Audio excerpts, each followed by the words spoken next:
चलिए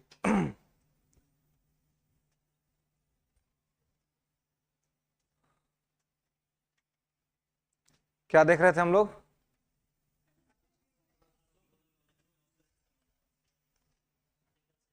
आर्टिकल 16 लोक नियोजन में अवसर की समानता, है ना? Okay.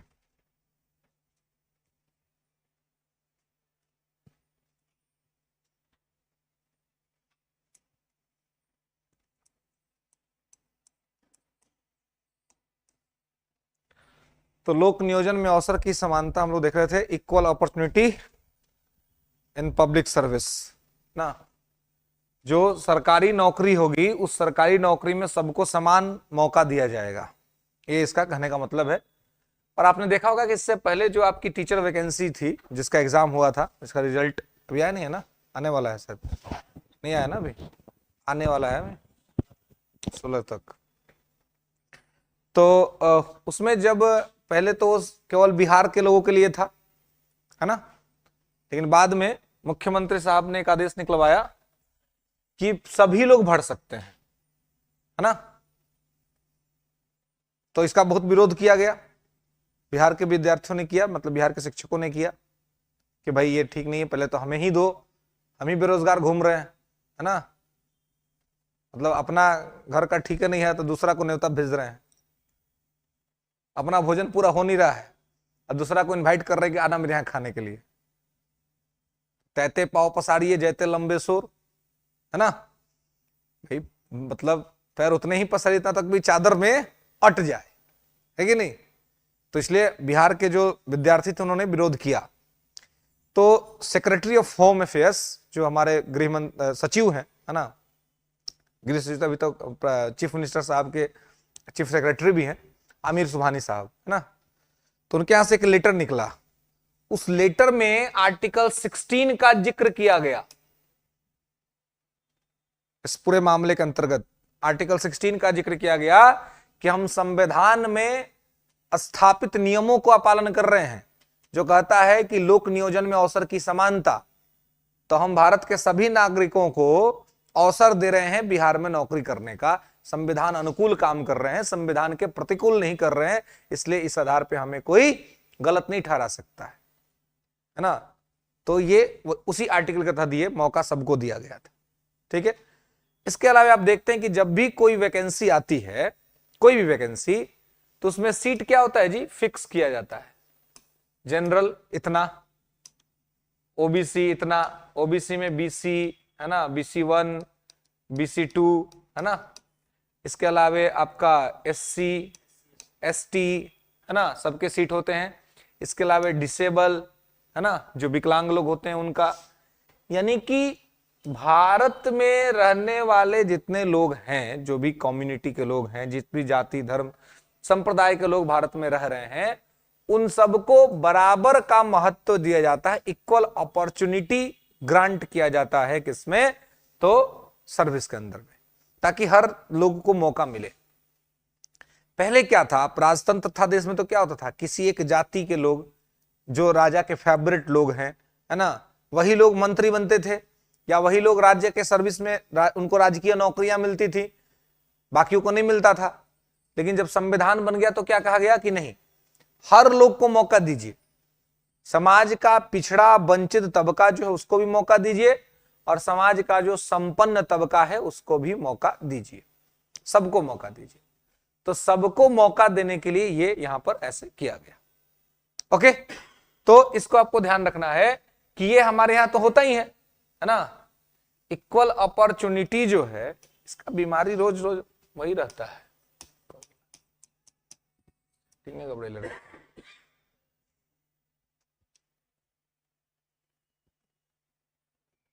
ठीक है। तो यहां पर इसको आपको ध्यान रखना है कि क्या है कि आर्टिकल 16 लोक नियोजन में अवसर की समानता ये सरकार ग्रांट करती है, जिसमें सभी जाति धर्म संप्रदाय के लोगों को बराबर से मौका दिया जाता है। ये नहीं है कि ये इस जाति के लोग, ये यहाँ के लोग जो हैं सो ये हमारे फेवरेट हैं, इस धर्म के लोग हमारे फेवरेट है तो हम इन्हीं को केवल जॉब में रखेंगे, इन्हीं को सरकारी नौकरी देंगे, ऐसा नहीं है। सभी लोगों को बराबर मौका दिया जाता है। अब जिसमें योग्यता है वो अपनी योग्यता को प्रूव करके नौकरी ले लेता है, जिसमें नहीं होता है वह किसी कारणवश छट जाता है। ठीक है, तो उसी को कहते हैं लोक नियोजन में अवसर की समानता, कि सरकार जो है वो सभी लोगों को एक समान अवसर देगी। क्लियर है, कोई दिक्कत? तो यहां पे इसको आपको ध्यान रखना है। इसके अलावा है आर्टिकल 17 अस्पृश्यता उन्मूलन। आर्टिकल 17 क्या कहता है? तो ये कहता है अस्पृश्यता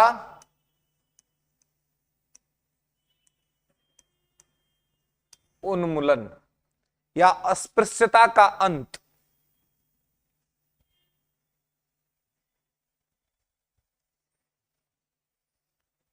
अस्पृश्यता का अंत या अस्पृश्यता का उन्मूलन। उन्मूलन का मतलब भी होता है समाप्त कर देना, खत्म कर देना, है ना। तो यहां पर आपको ये ध्यान रखना है कि आर्टिकल 17 में लिखा हुआ है अस्पृश्यता उन्मूलन। ठीक है, यानी कि आपका अस्पृश्यता बोले तो छुआछूत, अनटचेबिलिटी। हमारे समाज में पहले था ना जी कि भाई लोग ऊंची जात के लोग नीची जात के लोगों से छुआछूत का भाव रखते थे, भेदभाव करते थे, है ना, कि भाई कहीं मतलब छुआ ना जाए, सट ना जाए, उसके हाथ का छुआ हुआ पानी नहीं पिएंगे, साथ में बैठ के खाना नहीं खाएंगे। ये सब था हमारे समाज में, है ना। तो इन्हीं सब चीज को खत्म करने के लिए इस आर्टिकल में रखा गया फंडामेंटल राइट के अंतर्गत कि कोई भी व्यक्ति इस तरह का काम नहीं करेगा। और अगर अब जब से संविधान लागू हो गया उसके बाद से यदि कोई व्यक्ति ऐसा करता है और इसका कंप्लेन अगर चला गया कि आपने किसी जाति के आधार पर भेदभाव किया है, उच्च और निम्नता का भाव रखा है ना, तो ये उस आदमी का फंडामेंटल राइट का वायलेशन होगा। और फंडामेंटल राइट के वायलेशन में सीधे सुप्रीम कोर्ट जाने का अधिकार है आपको, सीधे सुप्रीम कोर्ट। बाकी किसी मामला में आप सीधे सुप्रीम कोर्ट नहीं जा सकते हैं। कोई मार के आपका सर फोड़ दिया, चाहे आप किसी का सर फोड़ दिए, तो झगड़ा होगा तो सीधे चल जाएगा सुप्रीम कोर्ट? नहीं, पहले जाएंगे सबऑर्डिनेट कोर्ट में, पहले थाना में एफआईआर होगा, उसके बाद पेशी होगी कोर्ट में। तो कोर्ट में कहां? डिस्ट्रिक्ट कोर्ट में, सबऑर्डिनेट कोर्ट में। सबऑर्डिनेट कोर्ट से जब फैसला आ जाएगा, उस फैसला से आप खुश नहीं है तो उस फैसला के खिलाफ आप हाई कोर्ट में अपील करते हैं, फिर हाई कोर्ट में कार्यवाही चलेगी, फिर हाई कोर्ट से फैसला आएगा, आप उसमें से भी खुश नहीं है तब आप सुप्रीम कोर्ट में अपील करेंगे। आपको अपील करने का अधिकार है, लेकिन सबसे लास्ट में सुप्रीम कोर्ट में। लेकिन अगर आपका फंडामेंटल राइट कोई छीना है तो आर्टिकल 32 के तहत आप सीधे सुप्रीम कोर्ट जा सकते। तो इस मामले में सीधे सुप्रीम कोर्ट में कोई जा सकता है और सुप्रीम कोर्ट उसकी रक्षा करेगा। और जिस किसी व्यक्ति ने भी ऐसा कोई भी काम किया है, एक तो उसकी फिर कभी सरकारी जॉब नहीं होगी अगर प्रूव हो गया कि उसने ऐसा किया है तो, और उसके बाद उस व्यक्ति को का राजनीतिक अधिकार छीन लिया जाएगा, कभी चुनाव नहीं लड़ पाएगा। अगर ऐसा पता चल गया कि हाँ उसने ऐसा कोई काम किया है तो स्ट्रिक्टली इसको रोका गया है। ठीक है, तो अस्पृश्यता उन्मूलन मतलब कि छुआछूत की समाप्ति। ठीक है, तो छुआछूत कोई भी नहीं कर सकता है, और अगर कोई कर रहा है तो वो गलत कर रहा है। ठीक है, क्लियर है। नेक्स्ट 18 लिखेंगे, उपाधियों का अंत।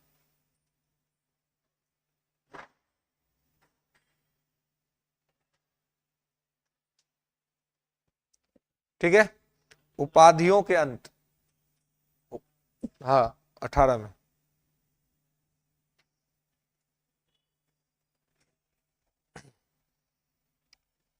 ठीक है, उपाधियों का अंत, एबोलिशन ऑफ टाइटल्स। ठीक है, तो एबोलिशन ऑफ टाइटल्स जो है, उपाधियों का अंत, इसमें क्या है? तो इसका मतलब यह है कि सरकार किसी को कोई टाइटल नहीं देगी, है ना। सरकार किसी को कोई टाइटल नहीं देगी, सरकार किसी को कोई टाइटल ग्रांट नहीं करेगी। पहले क्या था? पहले जब राजतंत्र था हमारे देश में तो राजा लोग टाइटल देते थे, उपाधि देते थे, उपाधि मिलता था। उपाधि में क्या होता था कि जिसको उपाधि मिलता था वो राजा का फेवरेट बन जाता था और उसको बहुत सारा अधिकार मिल जाता था। तो इसलिए जब संविधान बना तो कहा गया कि नहीं, देश में सब लोग एक समान है, इसलिए किसी को कोई उपाधि नहीं अब नहीं दिया जाएगा, किसी को कोई टाइटल नहीं। क्योंकि टाइटल मिलने से क्या होता था, लोगों की स्थिति अलग हो जाती थी और राजा के फेवरेट बनते थे तो उनको राजा का ज्यादा सुविधा मिल जाता था। इसलिए अब चूंकि किसी को टाइटल नहीं दिया जाएगा, किसी को कोई उपाधि नहीं दी जाएगी, इसलिए यहां पे आपको ध्यान रखेंगे कि उपाधियों के अंत का बात किया गया है। इससे क्या होगा, एक समान समाज का स्थापना होगा। तो भारत सरकार किसी को किसी प्रकार की कोई उपाधि नहीं देती है, कोई टाइटल नहीं देती है। ठीक है, हमारी जो सरकार है वो किसी को कोई उपाधि नहीं देती है। तो ना तो वो कोई उपाधि देती है और ना ही आपको विदेश से लेने देती है। ये भी नहीं है कि आप विदेश जाइएगा तो कहीं से लेके चलाइएगा, नहीं। हाँ, लेकिन अगर आपने कोई बहुत अच्छा बढ़िया काम किया है और उसके लिए कोई विदेश की सरकार आपको टाइटल देना चाहती है तो इसके लिए पहले आपको भारत के राष्ट्रपति से परमिशन लेना पड़ेगा कि हमको अमेरिका या हमको ब्रिटेन या कोई भी देश हमको ये टाइटल देना चाह रहा है, क्या हम ले ले? अगर राष्ट्रपति कहेंगे कि हाँ ठीक है ले लीजिए तो आप ले सकते हैं, अन्यथा यदि राष्ट्रपति ने मना कर दिया कि नहीं आप वो उपाधि टाइटल आप नहीं ले सकते हैं तो आप नहीं ले सकते। ठीक है, तो ना तो भारत सरकार कोई उपाधि अपने नागरिकों को देती है या ना उसे बाहर से लेने देती है। और यदि कहीं से अगर मिल रहा है तो इसके लिए आपको परमिशन लेना पड़ेगा राष्ट्रपति से। राष्ट्रपति ने अगर परमिशन दे दिया तो ठीक है, नहीं दिया तो फिर नहीं। बताइए समझ में कोई दिक्कत? अब देखिए यहां पर एक चीज और आपको ध्यान रखना है कि यह जो अस्पृश्यता उन्मूलन और 18 के अंतर्गत उपाधियों का अंत है, तो आप देखते होंगे कि एक चीज होता है जी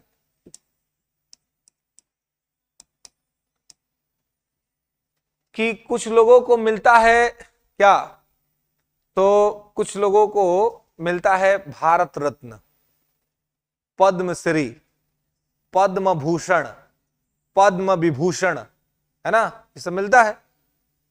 तो इस पर विवाद हो गया कि जब संविधान में कहा गया है कि उपाधि नहीं दी जाएगी तो ये क्या है, ये क्यों दे रहे हैं?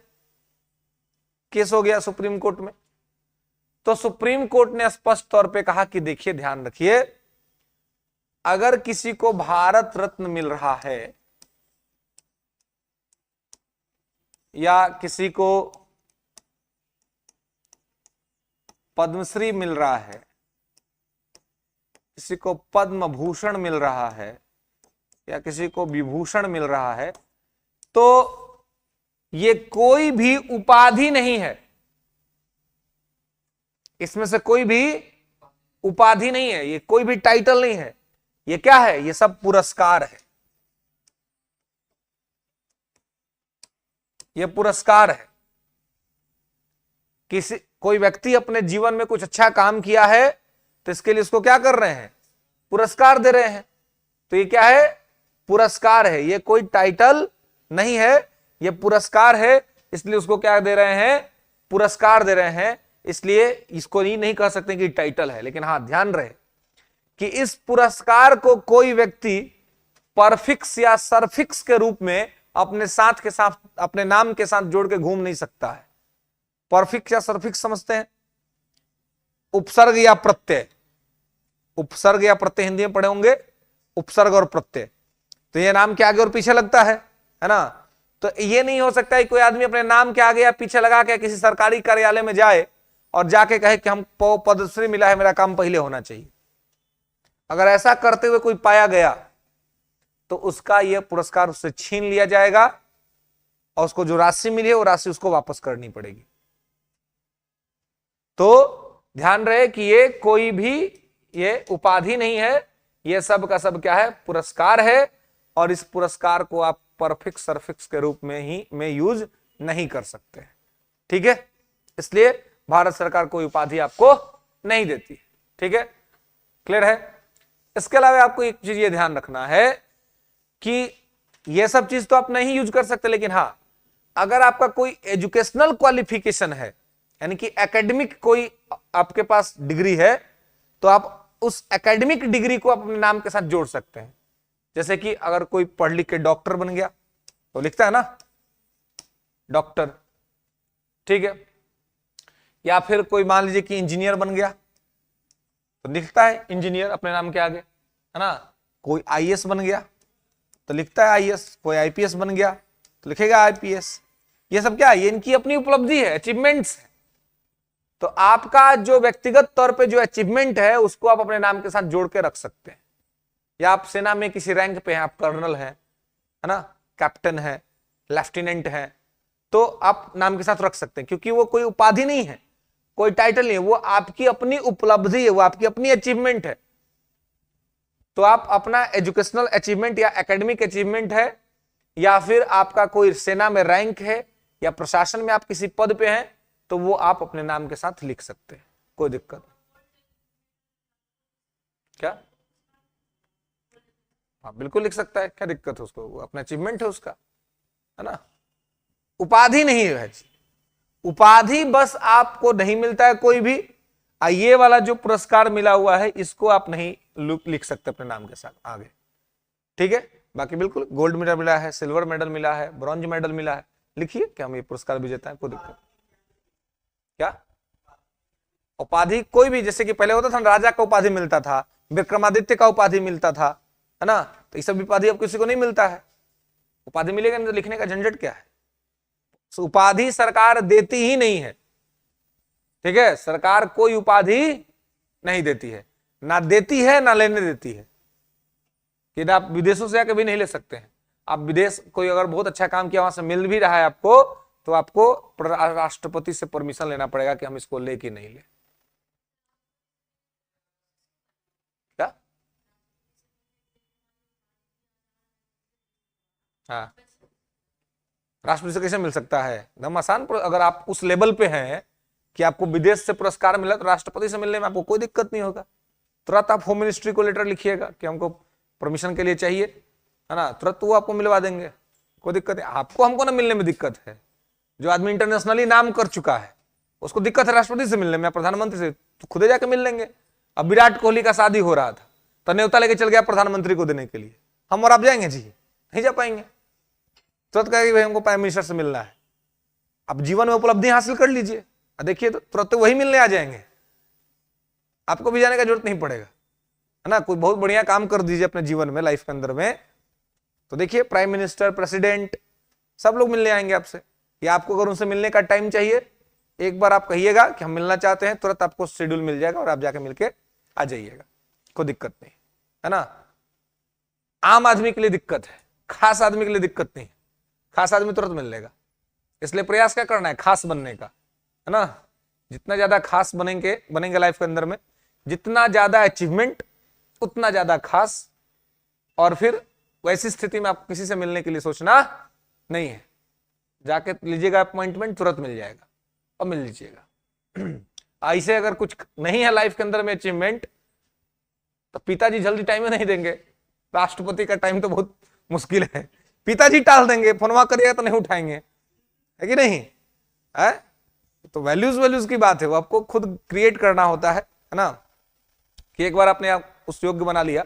अब देखिए, आप मान लीजिए कि बेरोजगार हैं, घर में बहन का शादी हो रहा है, ठीक है, आप बेरोजगार हैं, तो पिताजी आपसे राय मशविरा करेंगे जी? नहीं करेंगे। लोग कहते ना भेदभाव, डिस्क्रिमिनेशन, भेदभाव समाज बाद में करता है, परिवार पहले करता है जी। Discrimination started from your family, वहां से स्टार्ट होता है। जो दूगो भाई, एगो मान लो कमाने वाला है, बढ़िया कमा रहा है, उसका एगो है अभी नौकरी के तलाश में, बेचारा स्ट्रगलिंग फेज में है, घर में बहन का शादी हो रहा है। पिताजी पूरा मीटिंग किसके साथ करेंगे?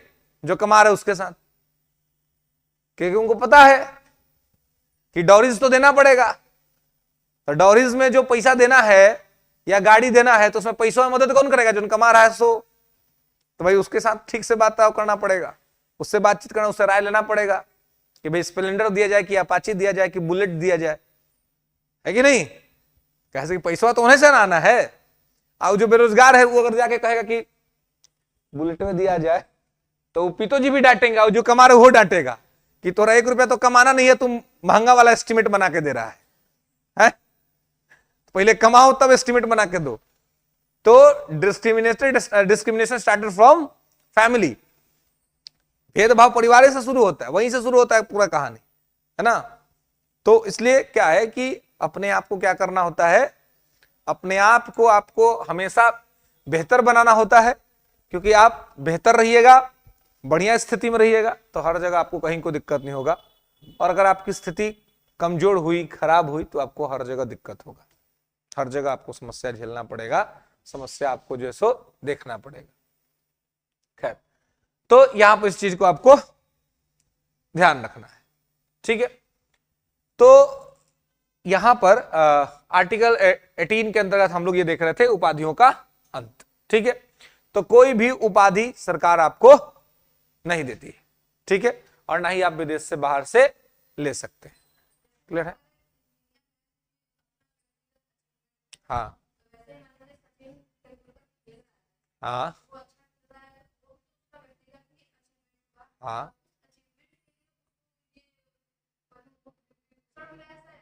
भारत रत्न, हाँ हाँ हाँ। व्यक्तिगत अचीवमेंट उसका खेल है, तो लगाता तो है मास्टर ब्लास्टर सचिन तेंदुलकर। तो हाँ, तो नहीं, तो थ्रू के लिए नहीं होगा, जो है खिलाड़ी लगाइए ना, बेस्ट खिलाड़ी ऑफ द वर्ल्ड, कोई नहीं रोकेगा आपको। आप खिलाड़ी है ना, बढ़िया लिखिए बेस्ट खिलाड़ी ऑफ द वर्ल्ड, क्या दिक्कत है? ऐसे के हिसाब से तो बहुत से लोग हैं जो भारत रत्न मिला है ना, तो उनको अपने अचीवमेंट की वजह से ही मिला है ना। सब लोग कुछ ना कुछ अच्छा किए तभी मिला है ना। तो सब लोग लगाए, फिर सचिन ही क्यों, फिर बाकी को भी तो लगाना पड़ेगा ना। बाकी लोग तो भी लगा सकते हैं कि भाई हमको संगीत के क्षेत्र में मिला है तो हम इसलिए लगा रहे हैं, वो नहीं, वो एकदम से बंद है, क्योंकि जो सरकार आपको दे रही है।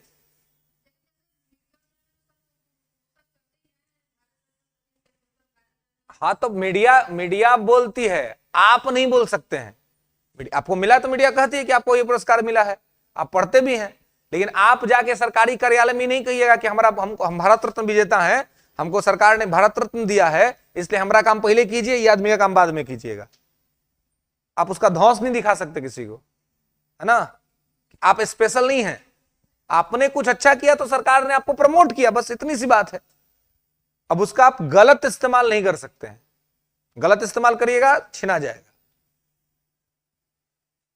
पदवी तो छिनाएगी ही, इसके अलावे उसका जो पैसा मिलता है साथ साथ वो छीना जाएगा, सब छीना जाएगा, ठीक है। तो 14, 15, 16, 17, 18 ये समानता के अधिकार है। 14 विधि के समक्ष समता और विधियों का समान संरक्षण। 15 जाति, धर्म, वंश, लिंग, जन्म स्थान के आधार पर भेदभाव नहीं किया जाएगा। 16 लोक नियोजन में अवसर की समानता। 17 अस्पृश्यता का उन्मूलन और 18 उपाधियों का अंत। यहां तक में कोई दिक्कत? आप दोनों लोग आज फर्स्ट क्लास है जी। पीछे क्या नाम हुआ? हाँ, अमर कुमार और सुजीत कुमार। क्या है आप किस में आप लोग? स्टेट में हैं? अच्छा, अभी तो पूरा स्टेट का ही चल रहा है ना जी। बेट जी, चलिए, समझ में आ रहा है ना बात सब? चलिए, नहीं समझ में आएगा तो पूछ लेना है, ठीक है ना। कहीं कोई बात नहीं समझ में आया तो पूछ लेना है, ठीक है। चलिए, तो ये सब था समानता का अधिकार, ठीक है। इसके आगे हम लोग को देखना है स्वतंत्रता का अधिकार।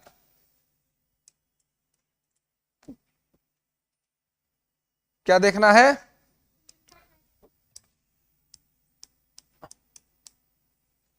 स्वतंत्रता का अधिकार। तो स्वतंत्रता का अधिकार कहां से कहां तक है जी? गुड।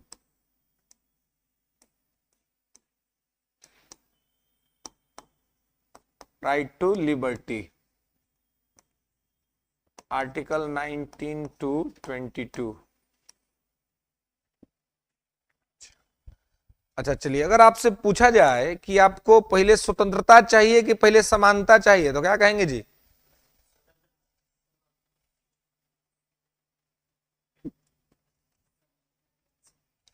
हाँ, दो विकल्प आपको दिया जाए, एक हाथ में आपको समानता दिया जाए और एक हाथ में आपको स्वतंत्रता दिया जाए, हाँ? स्वतंत्रता चुनिएगा। ठीक, समानता नहीं चुनिएगा। अच्छा, स्वतंत्रता मिल जाएगा तो समानता स्वयं मिल जाएगा। ठीक, समानता कौन चुनेगा जी पहले? अच्छा, पहले समानता चुनिएगा, अभी समानता चुनिएगा। तो समानता मतलब कौन कौन से लोग चुनेंगे पहले?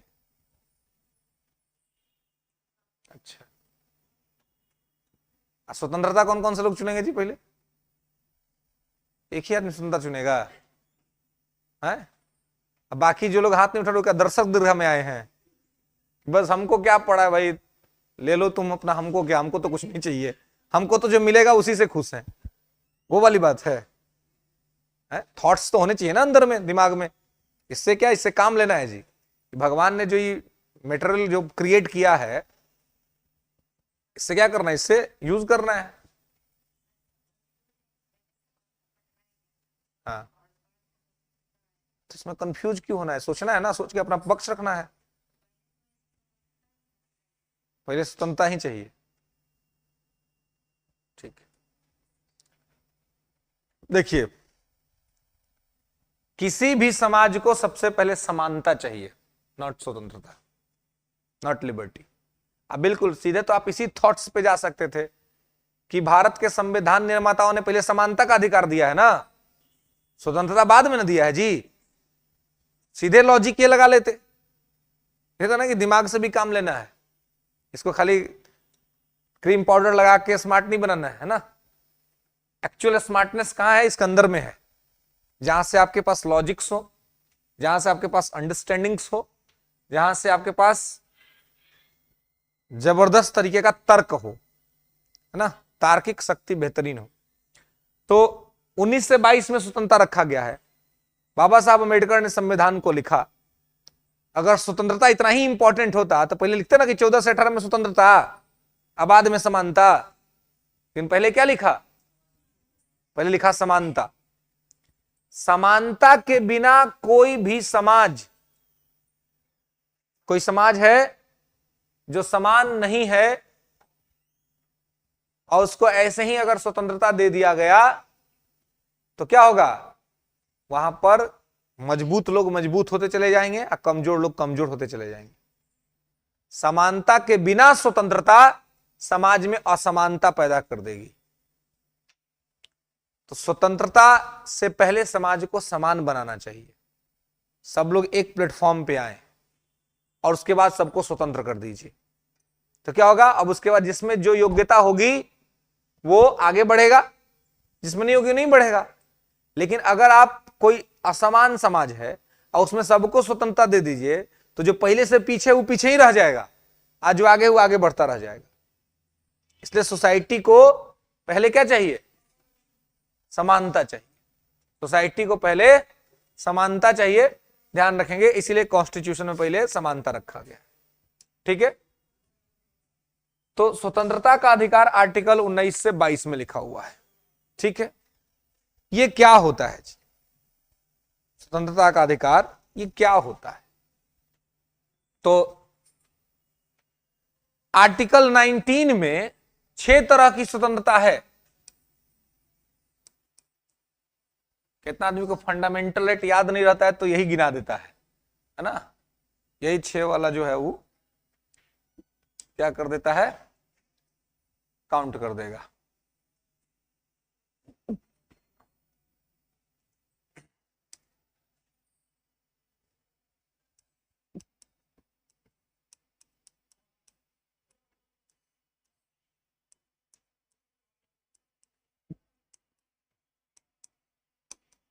इसमें आर्टिकल 19 देंगे, अनुच्छेद 19 में 6 तरह की स्वतंत्रता का वर्णन है।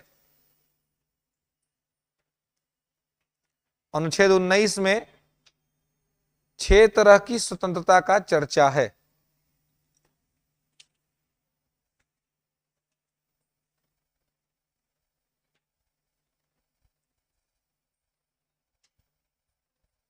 ठीक है, 6 तरह की स्वतंत्रता का चर्चा है। कौन कौन सा?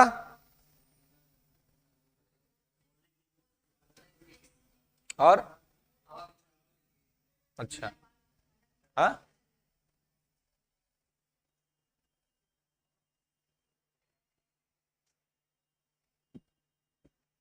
लिखिएगा आर्टिकल 19(1)(a), आर्टिकल 19(1)(a) या हिंदी में लिखेंगे तो लिखेंगे क, अनुच्छेद 19(1) का क, वाक और अभिव्यक्ति की स्वतंत्रता, right to speech and expression, वाक और अभिव्यक्ति की स्वतंत्रता,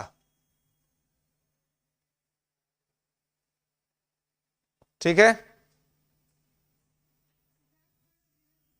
स्वतंत्रता, right to speech and expression,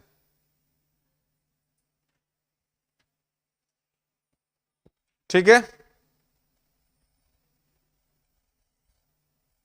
वाक और अभिव्यक्ति की स्वतंत्रता मतलब बोलने की आजादी है, और अभिव्यक्ति मतलब अभिव्यक्ति मतलब बोलने की आजादी है।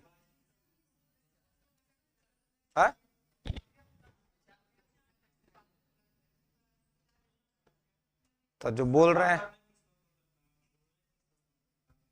ये कौन टेप बजा रहे हैं आप अभी? ये टेप वो पहले ना पूछे थे हाँ कि कौन कौन सा है, अभी हम तो बस पूछने की अभिव्यक्ति क्या होता है, व्हाट इज एक्सप्रेशन। तो जब बोलना, विचार को रखना भी अभिव्यक्ति है, तो पहले से बोलने की स्वतंत्रता क्या है? वाक और वो कह रहे हैं ना, स्पीक तो दे दिया ना पहले, तो अभिव्यक्ति को भी आप वही कह रहे हैं, तो दोनों सेम हो गया। इसका मतलब संविधान बनाने वाला बेवकूफ था। दोनों वर्ड का मतलब जब अगर एक है तो दो वर्ड काहे दिया, एक वर्ड देना चाहिए था खाली बोलने की बात।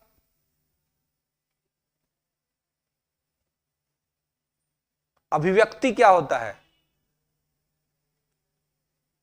एक्सप्रेशन, एक्सप्रेस करना, बिना बोले ही बता देना कि हम क्या कर रहे हैं, उसको बोलते हैं एक्सप्रेशन।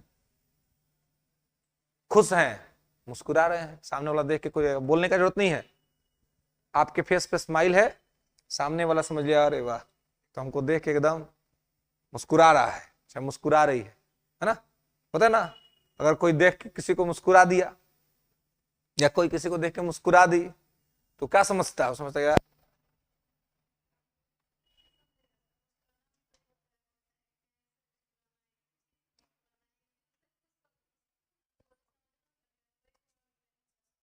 हाँ, तो व्यक्ति तो उसमें बोलने का जरूरत पड़ता है क्या? वही तो कह रहे हैं, बोलने का जरूरत ना पड़े, जिसमें जो बोल दिया तो बोलने की आजादी हो गई। आज जहां बिना बोले ही मैसेज पहुंचा दे, अब हम यहां आए और आते हैं आपको अच्छा से बात कर रहे हैं ना, बढ़िया से स्माइल कर रहे हैं, तो आपको लगे ना कि भाई आज खुश हैं, बढ़िया है। आने के साथ दो चार आदमी का क्लास लगा दे, तेरा बैठने नहीं आता है, कैसे बैठा, देखिए ऐसे अभी कैले है, दुख में है, देखिए उनको, देखिए आप ही को बोल रहे हैं, पढ़ने ना आए हैं जी, और मान रहे आप लोग शिक्षक बन गए हैं, लेकिन एटीट्यूडवा तो नहीं विद्यार्थी वाला भी रखना पड़ेगा, है ना। अब देखिए पैरवा चढ़ा के एकदम बैठल है, जैसे स्टूडेंट बैठता है, स्पाइनल कॉर्ड एकदम स्ट्रेट होना चाहिए, मेरुदंड सीधा होना चाहिए, है ना। अब क्या होगा? तो जो तो है ना, तो ऐसे अभी तो मैंने हंसी मजाक में बोल दिया, तो अब यही चीज अगर हम डांट के बोलते, चाहे डांटते भी नहीं, बस ऐसे ही कर एकदम, तो आपको लगता ना कि भाई ये मतलब स्थिति ठीक नहीं है। जब बिना बोले ही आदमी अपना मैसेज पहुंचा दे सामने वाले के पास, तो उसको कहते हैं एक्सप्रेशन। आज जब बोल के पहुंचाए उसको कहते हैं बोलना, वो है स्पीक।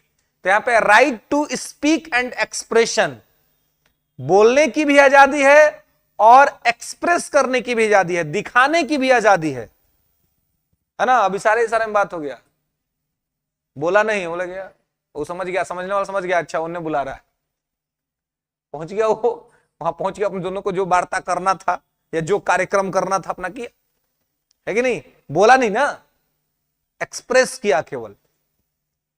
किसी को देख के आप एकदम मंद मंद मुस्कान दे रहे हो, उसको लगे यार अच्छा है, पसंद करता है हमको, है ना। किसी को देखते आप एकदम मुंह ऐड दिए, उस सामने वाला समझ गया क्या आ गए इसके पास यार। आप किसी के यहां गए, किसी के यहां गए, अपने क्लोजियस के यहां गए, और वहां पे आपको जाते सब मतलब एकदम बढ़िया से स्माइल कर रहा बैठा रहा है, तो आपको लगा कि अच्छा जगह है। अब गए, अब बोल नहीं पाएगा कि तुम काहे आए हुए हमारे यहाँ, है ना, लेकिन मुंह बनीले रहेगा एकदम, ऐसा लगेगा कि 10 गो बाछी मार के आया है ना। अब आपको नहीं लगेगा यार कहां आ गए, कहां आके फंस गए बिना मतलब का। तो जहां बोले एक्सप्रेशन से ही आदमी अपना चीज समझा दे उसको कहते हैं एक्सप्रेशन, जहां बोलना पर उसको बोलते हैं बोलना। तो ये दोनों की आजादी है, बोलने की भी आजादी है और एक्सप्रेस करने की भी आजादी है, उसी को कहते हैं वाक और अभिव्यक्ति की स्वतंत्रता। तो ये आर्टिकल 19(1)(a) में है वाक।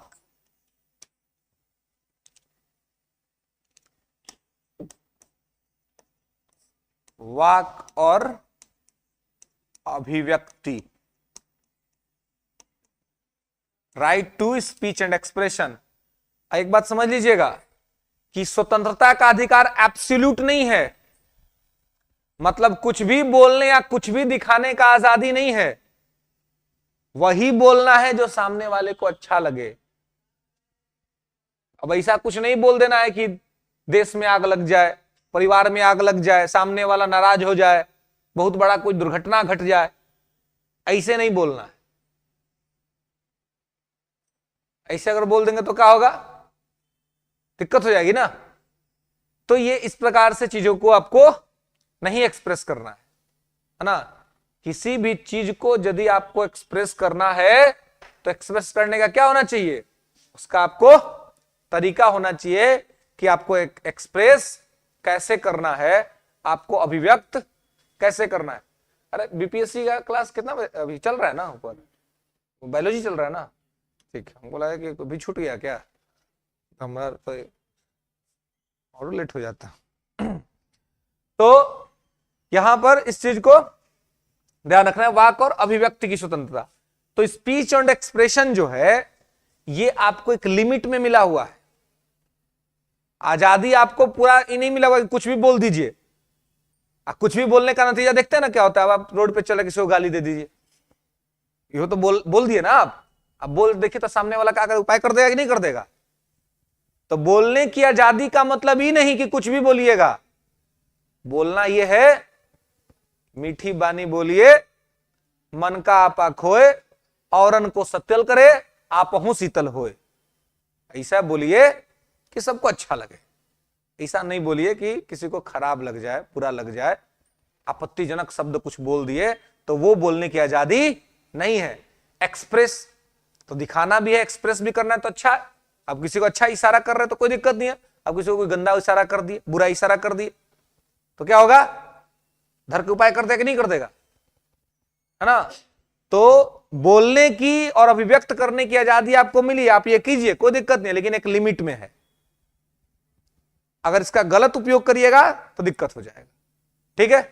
तो यहां से बोलने की आजादी है। इसी बोलने की आजादी से मीडिया की स्वतंत्रता है। जो मीडिया जो माइक लेके घूमते रहती है, आपसे सवाल पूछते रहती है, यहीं पे है।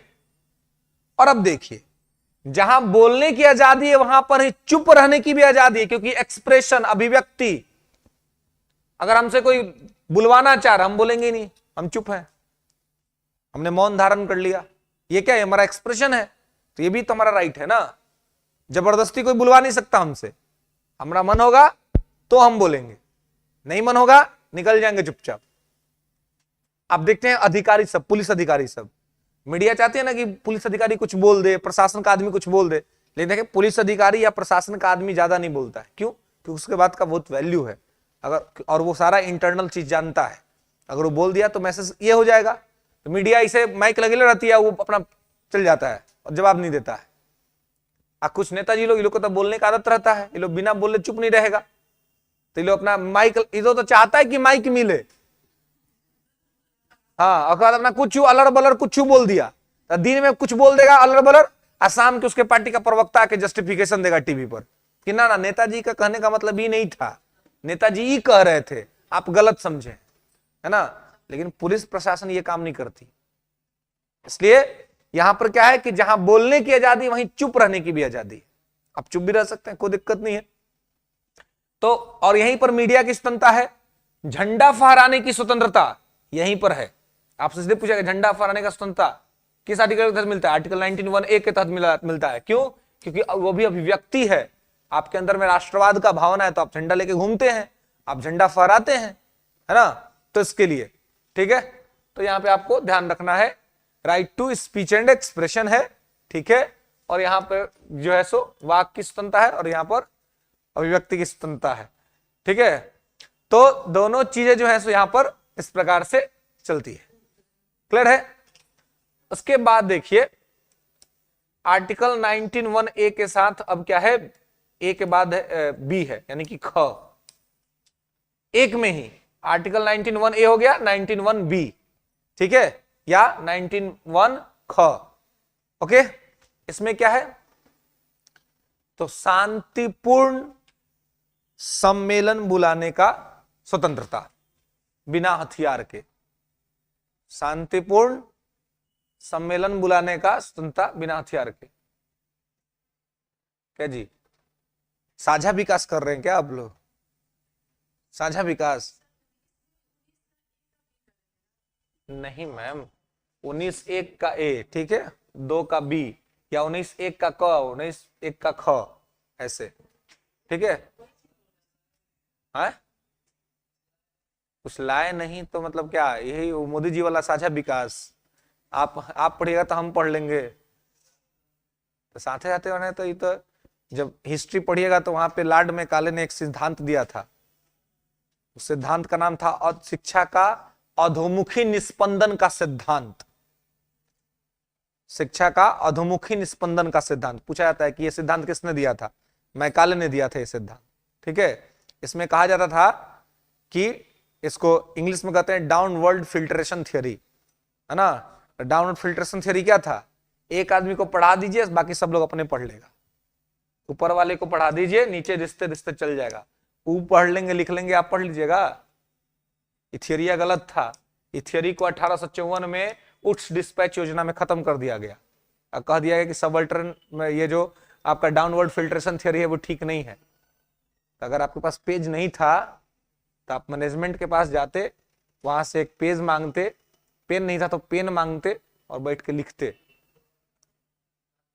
है यहाँ ना लिख पढ़ लो तो वहां लिखते हो, तू हम नहीं जान रहे लो। अरे जो क्या कहें वहां, है ना, जो यहाँ नहीं किया वो वहां करेगा। हाँ, जाकर लाइए मैनेजमेंट से, कहिए कि सर बोले हमको पेज दीजिए। कथा थोड़ा चल रही सत्यनारायण भगवान का कि प्रसादी बटेगा 1 घंटा के बाद। ला इका जी आप दे दिए अपना उसको, आप हाँ है ना, हाँ तो लिए थे तो उनको पर जिम्मेवारी दे दिए थे कि आप लिखिए। हाँ, ये कौन सा बात कर दिए भाई आप? है जब लिए थे तो दोनों को लेके लिखना चाहिए था। पेन नहीं है, पेन नहीं है तो पेन भी रखे है ना, पेन लीजिए। है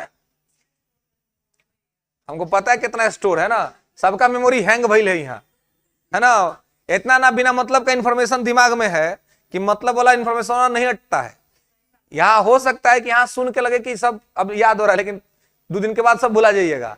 तो लिखा रहेगा तबे रिवीजन करिएगा, है ना, समझ रहे ना, जरूरी है, ठीक है। दूसरा पर पढ़ाई का भार दूसरा पर नहीं देना चाहिए, ठीक ना। पढ़ाई का भार अपना भार अपने पास, बाकी सब भार किसी को भी दे दीजिए। हमारा साथी तू अटेंडेंस बना देना, ये कर दीजिएगा, है ना, या हमारा साथी भाई तुम ये कर लो वो कर लो, लेकिन अपना पढ़ाई अपना काम। यही एक ऐसा काम है और यही एक ऐसा चीज है जो हर व्यक्ति के पास अपना है और इसको कोई आपसे छीन नहीं सकता है। ना इसका बंटवारा होगा ना कुछ होगा, यही आपके पास है। एक चीज अगर ये आपके पास है तो वर्तमान की दुनिया में आपको कभी जीवन में दुख नहीं होगा। अगर आप शिक्षित हैं, अगर आपके पास नॉलेज है, तो आज शिक्षा की पूजा हो रही है ना। बस आपको शिक्षित बनना है। नौकरी तो अलग बात है जी, नौकरी क्या होगा नहीं होगा अलग बात है, लेकिन अगर आप शिक्षित हो गए, बढ़िया से पढ़ लिख गए, तो आपको कोई दिक्कत नहीं होगा। ये एकदम दिमाग में बिठा कर रखिएगा। तो नौकरी के लिए नहीं पढ़ना है, पढ़ लेंगे तो नौकरी हो ही जाएगा। पढ़ना इसलिए है ताकि अपने आप को योग्य बना ले, योग्यता आ जाए, योग्य व्यक्ति बन जाए। अयोग्य व्यक्ति जिस दिन बन जाएगा ना, ये 40-50 हजार का नौकरी का मोहताज नहीं रहिएगा, है ना, लाखों कमाइएगा, ठीक है, और अपने मर्जी से कमाइएगा। लेकिन शर्त यही है कि आपको अपने आप को पहले योग्य बनाना पड़ेगा, अपने आप को क्वालिफाइड बनाना पड़ेगा, तब ऐसा हो पाएगा। ठीक है, चलिए, तो बी क्या है कहता है, ख क्या कहता है, तो शांतिपूर्ण सम्मेलन बुलाने का स्वतंत्रता बिना किसी हथियार के, विदाउट एनी आर्म्स, बिना किसी हथियार के, शांतिपूर्ण सम्मेलन बुलाने का अधिकार बिना किसी हथियार के, ठीक है, बिना किसी हथियार के शांतिपूर्ण सम्मेलन बुलाने का अधिकार। देखिए, अधिकार है, आप कहीं भी मीटिंग बुला सकते हैं, यही है आंदोलन, है ना, आप करिए, कोई दिक्कत नहीं है, आप कहीं पर अपना सभा बुला लीजिए, आप बैठ के आराम से बातचीत कीजिए, अगर सरकार की भी नीति का आलोचना करना है तो करिए, कोई दिक्कत नहीं है, लेकिन शांतिपूर्ण तरीके से, डिस्टर्ब मत करिए किसी को, ना कि रोड जाम कर दिए, है ना, रोड जाम करने का अधिकार नहीं है आपके पास। आपको अधिकार है कि शांतिपूर्ण तरीके से आप सम्मेलन बुलाइए बिना किसी हथियार के। तो अगर बिना किसी हथियार के आप शांतिपूर्ण तरीके से कहीं सम्मेलन बुलाए हुए हैं तो कोई आपको डिस्टर्ब नहीं करेगा, आप अपना काम कीजिए, लेकिन वो शांतिपूर्ण तरीका से होना चाहिए, हथियार नहीं होना चाहिए। हथियार है इसका मतलब क्या हुआ कि आप किसी का प्रोग्राम बना रहे हैं, है ना, किसी का उपाय करने का विचार आपके मन में चल रहा है, तभी ये कर रहे हैं, है ना, तो वो नहीं चलेगा। ठीक है, तो सम्मेलन बुलाने का अधिकार आपको ख के तहत मिला हुआ है। ठीक है, फिर ग यानी कि सी, तो सी में क्या है, संघ या संगठन बनाने की स्वतंत्रता। यहां पर संघ या संगठन बनाने की स्वतंत्रता, संघ या संगठन बनाने की स्वतंत्रता। ठीक है, यानी कि आप यूनियन और एसोसिएशन फॉर्म कर सकते हैं, आप कोई संघ बना सकते हैं या संगठन बना सकते हैं। जो राजनीतिक पार्टियां बनती है, आपसे पूछा सकता है कि राजनीतिक पार्टियां किस अधिकार के तहत बनती हैं, तो इसी के तहत आर्टिकल 19 का ग के तहत, है ना, सी के तहत संगठन है राजनीतिक पार्टियां, है ना। या इसके अलावा आप अन्य भी कोई अपना अगर संघ बनाना चाहते हैं तो आप इस आर्टिकल के तहत बना सकते हैं, ये आपका अधिकार है, ये आपको कोई नहीं रोक सकता बनाने से।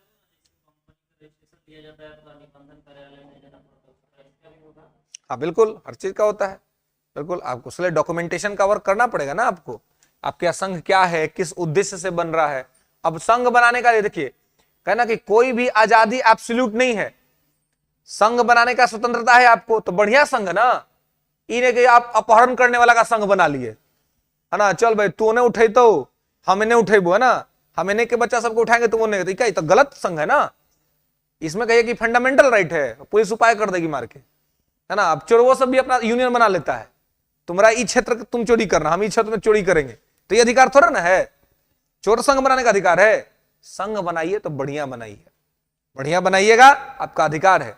कोई निगेटिविटी फैलाने का संघ बनाइएगा, है ना, तो ऐसे में पुलिस पकड़ लेगी, आप बढ़िया से तबीयत से उपाय करेगी, है ना, पुलिस उपाय करना अच्छा से जानती है ना, तो वैसे करेगी। तो संघ या संगठन बनाने का अधिकार है, लेकिन पॉजिटिव, अच्छा बढ़िया काम के लिए, है ना, नकारात्मक काम के लिए नहीं। कोई भी आप बनाइए, बस उसका ऑब्जेक्टिव अच्छा होना चाहिए, मतलब उसका लक्ष्य बढ़िया होना चाहिए, है ना, गलत या नकारात्मक नहीं होना चाहिए। ठीक है, इसके बाद घ, डी, तो घ में क्या है,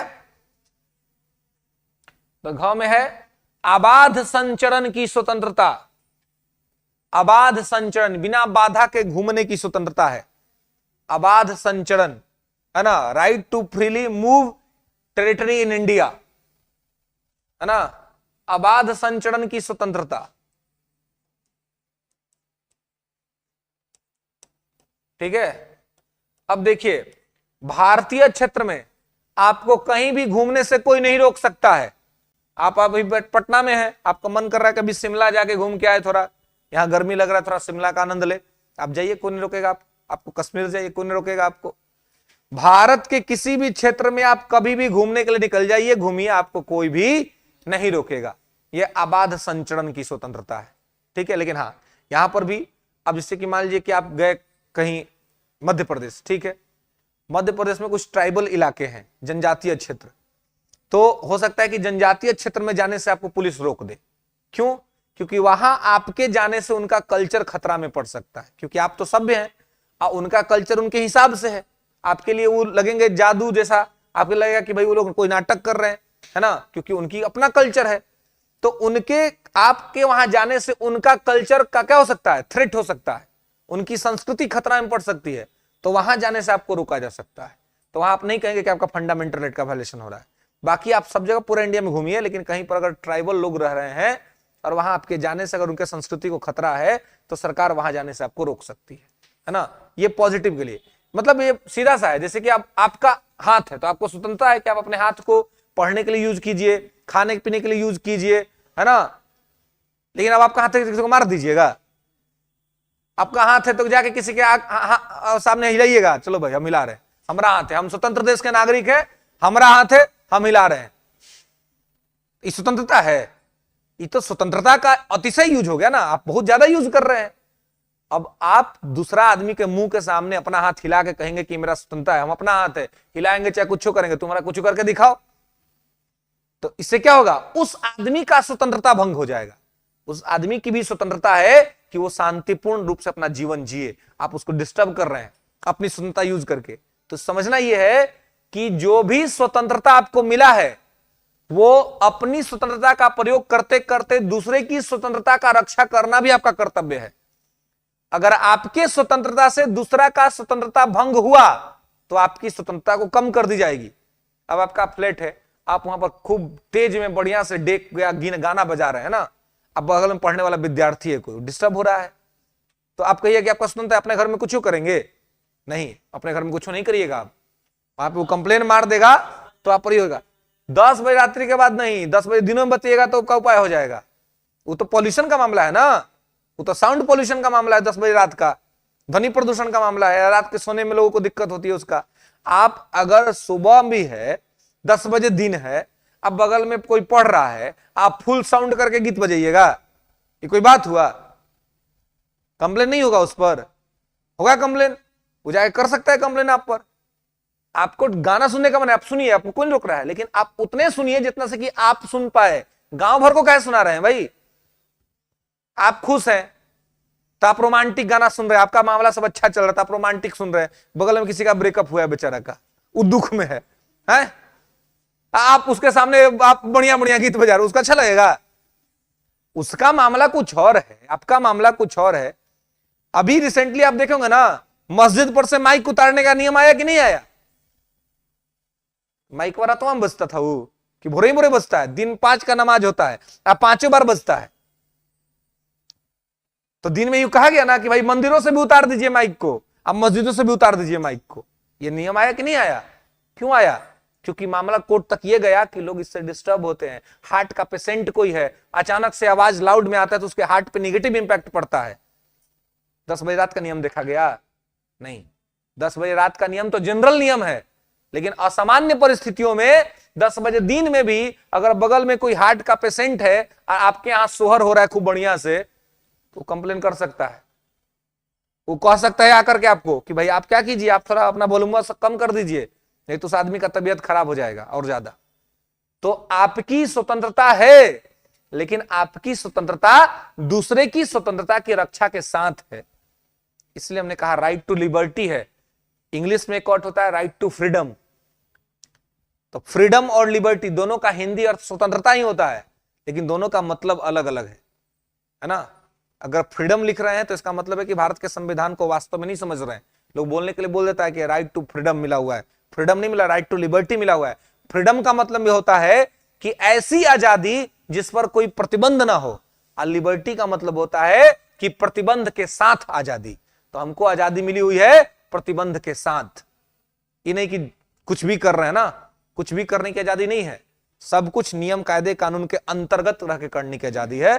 क्योंकि एक फिलोसोफर है ब्रिटेन का, और वो ये कहता है ना, और वो ये कहता है कि शक्ति व्यक्ति को भ्रष्ट बनाती है, अत्यधिक शक्ति व्यक्ति को अत्यधिक भ्रष्ट बनाती है। जिसको जितना शक्ति उसको उतना भ्रष्ट हो जाएगा वो आदमी, है ना। यहाँ हॉस्टल है फिर भी मंदिर में जोर जोर से शंख बजाते हैं लोग, गलत है। अगर कहीं भी पढ़ने वाले विद्यार्थी हैं और कहीं पे ऐसा अगर कुछ भी हो रहा है तो वो ठीक नहीं हो रहा है। अगर कंप्लेन जाएगा तो प्रशासन उस पर एक्शन जरूर करेगी, जरूर लेगी, है ना। लेकिन सामान्य स्थितियों में लोग इग्नोर करते हैं कि चलो भाई अब एक दिन का बात है, 2 दिन का बात है, कोई कर रहा है तो क्यों मतलब ये करे, है ना। लेकिन अगर ये रेगुलर होने लगेगा तो आदमी कितना दिन तक एक्सेप्ट करेगा, जाके कंप्लेन करेगा, है ना। और आप क्या संघ का बात कहां पे आ रहा है, संघ का बात आ रहा है, संघ का बात आ रहा है यहां पर, संघ कहा, सॉन्ग, हाँ नॉट संघ, है ना। चलिए, तो घूमने की आजादी एक, ठीक है। उसके बाद अंग ई, है ना। ई क्या कहता है, तो ई कहता है निवास करने की स्वतंत्रता, निवास करने की स्वतंत्रता, निवास करने की स्वतंत्रता, ठीक है। निवास करने की स्वतंत्रता ये क्या है जी, तो निवास करने की स्वतंत्रता का मतलब है कि आप भारत में कहीं पर भी जमीन खरीद के अपना घर बना सकते हैं। निवास 2 तरह का होता है,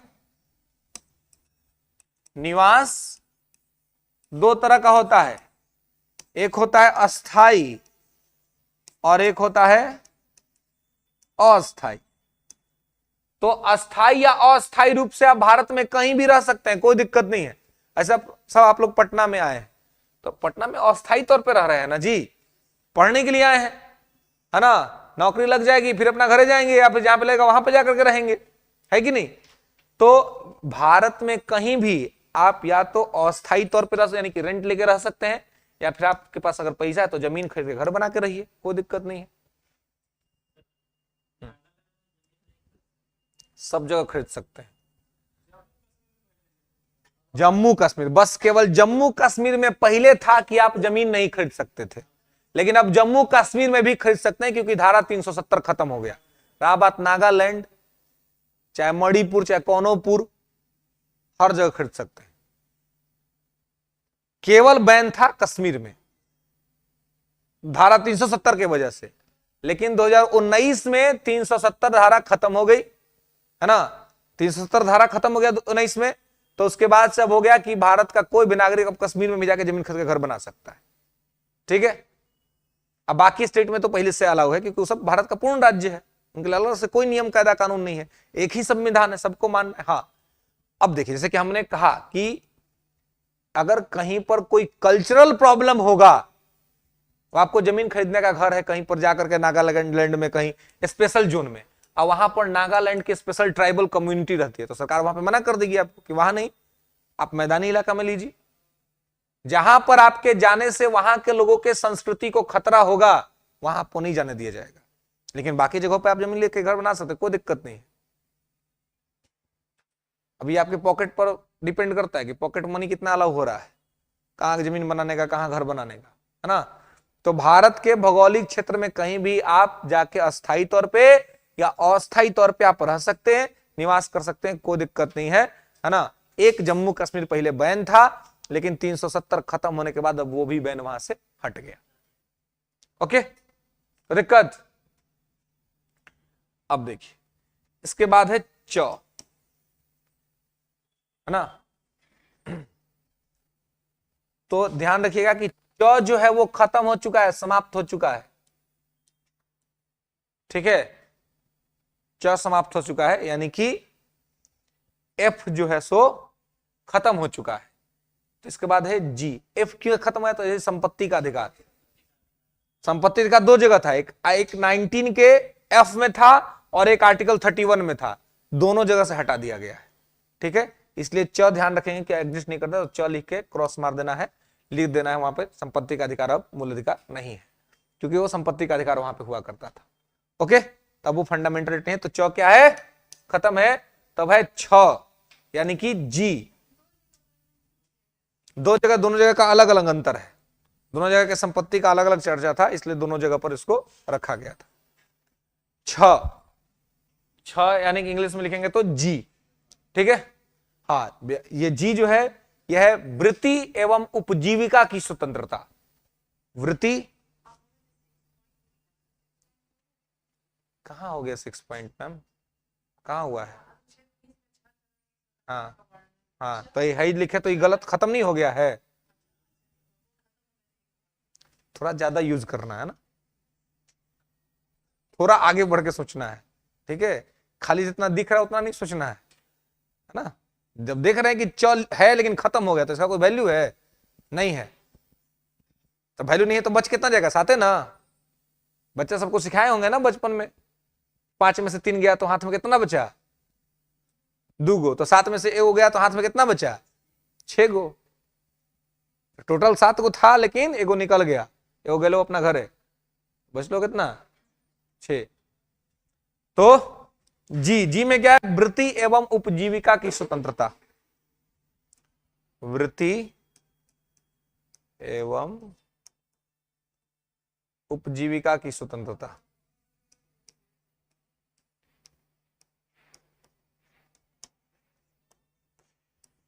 वृत्ति या उपजीविका, समझ रहे ना, मतलब कि आपको अपना जीवन चलाने के लिए भाई कमाना पड़ेगा ना, इसलिए इसको व्यवसाय की स्वतंत्रता भी कहते हैं। तो वृत्ति एवं उपजीविका की स्वतंत्रता का मतलब हुआ कि आप अपनी योग्यता के मुताबिक कोई भी काम कर सकते हैं जिसमें आपकी योग्यता हो, और उसके हिसाब से आप अपना जीवन चला सकते हैं, है ना। जो नौकरी करना है करिए। पहले क्या था? पहले जाति के आधार पर नौकरियां भी बटी हुई थी, है ना। इसलिए संविधान निर्माताओं ने सबको खत्म कर दिया, कहा कि नहीं, अब आपको अपने पता ना कि ब्राह्मण ये काम करेगा, क्षत्रिय ये काम करेगा, वैश्य ये काम करेगा, शूद्र ये तो बटा हुआ था पहले, है ना। लेकिन संविधान बना तो कहा गया कि नहीं, जिसके अंदर में जो योग्यता होगा वो अपना वो काम कर सकता है।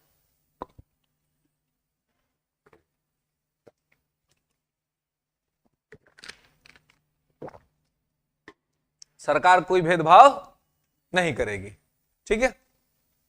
तो यहां पे ध्यान रखिएगा, वृत्ति और उपजीविका की स्वतंत्रता है, ठीक है। तो ये 6 तरह की स्वतंत्रताएं हैं, क्लियर है। इसमें आपने लिखा होगा 7, लेकिन एक खत्म हो चुका है। ये इसलिए मैंने लिखा दिया खत्म वाला कि पूछा सकता है कौन सा खत्म हुआ है, तो आपको याद होना चाहिए कि खत्म हुआ है एफ वाला। एफ में जो था वो खत्म हुआ है ना। एफ में जो इनकी जो च में था वो खत्म हुआ है, ये पता होना चाहिए, ठीक है। चलिए यहां तक मेरे को दिक्कत आ गया। ये आर्टिकल 20, आर्टिकल 20 अपराधी लोगों के लिए जानना बहुत जरूरी है जी। जो अपराधी टाइप का आदमी है, क्रिमिनल है ना, क्राइम व्राइम कर रहा है, ठीक है, या चाहे करने का सोच रहा है, उस सब के लिए ज्यादा है। लेकिन नहीं, ये सब बस बताया गया है अधिकार के लिए। इसका मतलब ये नहीं है कि आपको ये सब काम करना है ना। बढ़िया जीवन मिला है तो इसको बढ़िया तरीके से क्या करना है जी? संचालित करना है।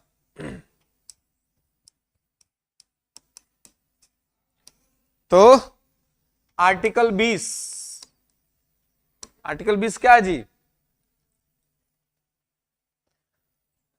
अपराध के संबंध में दोष सिद्धि से संरक्षण। अपराध के संबंध में दोष सिद्धि से संरक्षण।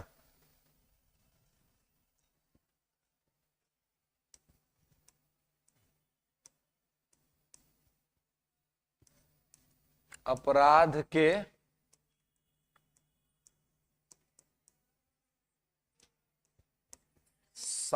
में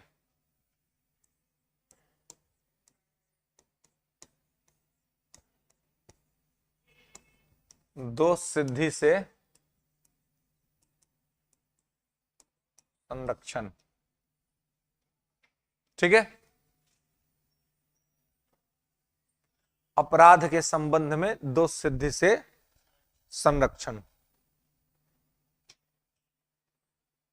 प्रोटेक्शन अगेंस्ट कन्विक्शन, है ना। ये ऐसा आर्टिकल है जो कभी सस्पेंड नहीं होता है, 20-21 कभी सस्पेंड नहीं होता है, ये हमेशा बना रहेगा। अपराध के संबंध में दोष सिद्धि से संरक्षण, तो इसमें 2-3 बातें हैं जो आपको ध्यान रखना है। 20 का 1, 20 का 2 और 20 का 3। तो ये क्या कहता है ये आपको देखना है। तो यहां आप देखेंगे कि 20 के 1 में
चलिए, तो 20 में आपको 3 चीजों को देखना है, 20 का 1, 20 का 2 और 20 का 3। ये क्या कहता है? तो इसमें 3 बातें हैं जो महत्वपूर्ण हैं, जो आपको जानने हैं। एक है जो कहता है कि अपराध के समय की सजा, अपराध के समय की सजा,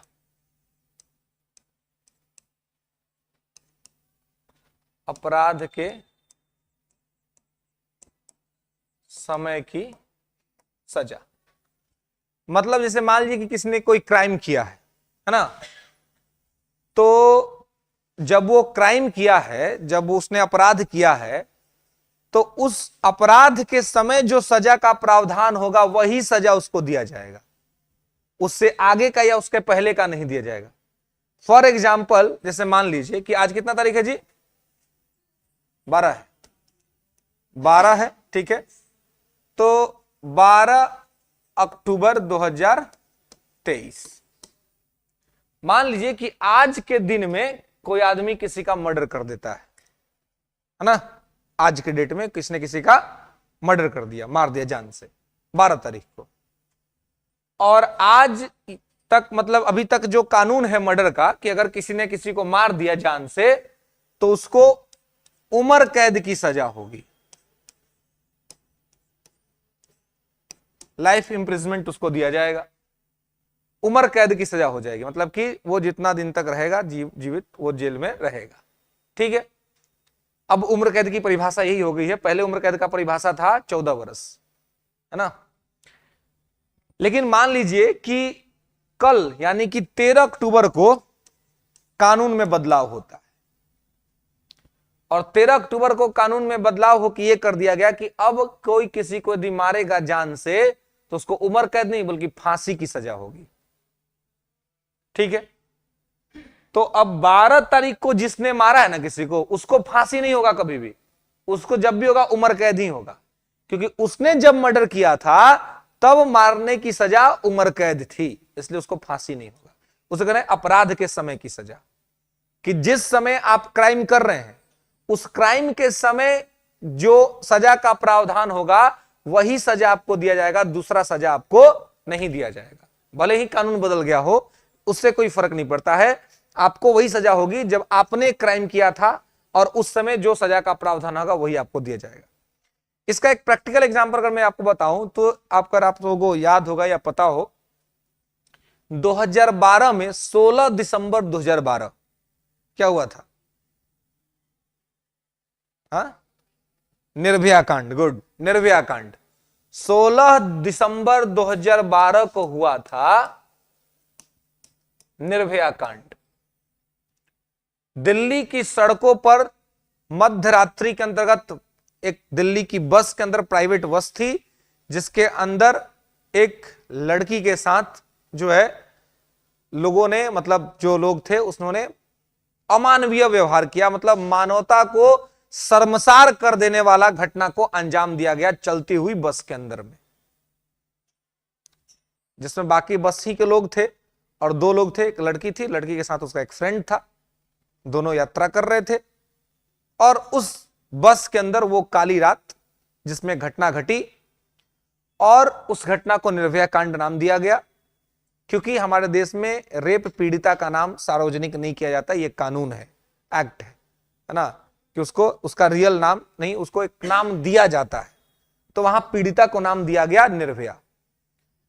तो उसमें बहुत सारे अपराधी थे, लेकिन उस अपराध का जो सबसे बड़ा घिनौना अपराधी था, जिसने सबसे ज्यादा घिनौना कुकृत्य किया, वो नाबालिग था।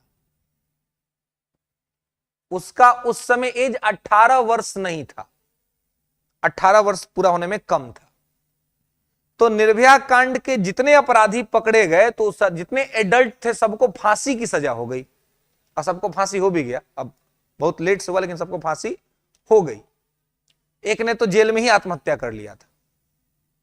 लेकिन इसका जो सबसे दुर्दांत क्रिमिनल था, सबसे घटिया काम जिसने किया, वो आज फ्रीली घूम रहा है। यानी वो जो नाबालिग बच्चा था उस समय, जो 18 वर्ष का नहीं था, वो घूम रहा है क्योंकि वो अपना सजा काट के बाहर आ चुका है। नाबालिगों के लिए हमारे देश का जो कानून है वो कहता है कि कितना भी बड़ा वो क्राइम कर देगा तो उसको मैक्सिमम सजा है 3 साल का, मैक्सिमम सजा 3 साल का। तो कह रहा ना अपराध के समय की सजा। तो जब 2012 में उसने ये क्राइम किया, उसके बाद 3 साल 2015 ही में वो रिहा हो गया। अब वो अपना काम कर रहा है, अपना कमा रहा है, खा रहा है, पढ़ रहा है, जो करना है कर रहा है। उत्तर प्रदेश सरकार में लैपटॉप लेके पढ़ रहा है वो पगला, है ना, जिसने इतना घटिया काम किया। क्यों? अपराध के समय की सजा। जब वो रिहा होने लगा 2015 में, तो देश में हंगामा हुआ कि भाई इतना बड़ा, मतलब जो घटनाक्रम को अंजाम दिया उसको आपने रिहा कर दिया। लेकिन अब देश तो भी इमोशन से नहीं चलेगा ना, देश तो इंटेलिजेंस से चलेगा, कानून से चलेगा। तो आनन फानन में जो नाबालिग कानून है उसमें संशोधन किया गया 2015 के लास्ट में, 16 के प्रारंभ में। और उसमें अब कहा गया कि अगर कोई बहुत बड़ा क्राइम कोई करता है तो ऐसी स्थिति में अगर वो मतलब बहुत बड़ा, मतलब कोई क्राइम कर देता है, बहुत बड़ा घटनाक्रम को अंजाम दे दिया, तो ऐसी स्थिति में, सामान्य कानून अपराध में नहीं, लेकिन कोई बहुत बड़ा अपराध है, इस तरह का अपराध, तो उसमें अब एडल्ट्री का एज 18 वर्ष नहीं 16 वर्ष रखा गया है। तो ये कानून तो बना 2015 के लास्ट और 2016 के प्रारंभिक समय में ना, आज जबकि घटना तो घटा था 2012 में, इसलिए उस पर ये कानून लागू नहीं हो पाया, वो रिहा हो गया। लेकिन 2016 के बाद यदि कोई ऐसा कोई घातक कोई अपराध करता है कोई बच्चा जिसका एज 18 वर्ष से कम है, तो उसका एज उसमें 16 देखा जाएगा और उसके साथ एडल्ट जो अपराधी होते हैं उनके साथ जो बिहेव किया जाता है वही बिहेव किया जाएगा। बताइए समझ में? अपराध के समय की सजा, कि जब आप अपराध किए हैं उस समय जो सजा का प्रावधान है वही सजा आपको दिया जाएगा, दूसरा सजा आपको नहीं दिया जाएगा। क्लियर है? दूसरा है दोहरे दंड से मुक्ति।